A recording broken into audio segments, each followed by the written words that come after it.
bahwa Ressa Rosano adalah anak kandung saya.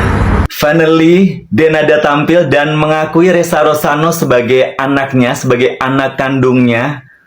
Walaupun harus menunggu sekian lama, walaupun harus menunggu si Ressa ini bercucuran air mata dulu gitu ya untuk bisa diakui sebagai anak. Tapi nggak apa-apa guys, setidaknya ada perkembangan baik ya dari kasus Ressa dengan ibunya si Denada ini ya guys ya.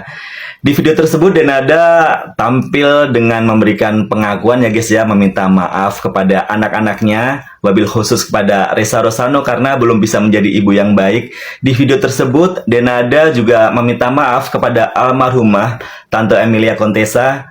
Tapi menurut aku di video tersebut kayak ada yang kurang ya guys. Kenapa dia nggak meminta maaf dan berterima kasih kepada keluarga Tante Ratih yang sudah membesarkan Ressa dengan baik, merawat Ressa dengan baik? Ya nggak sih guys? Menurut kalian gimana guys?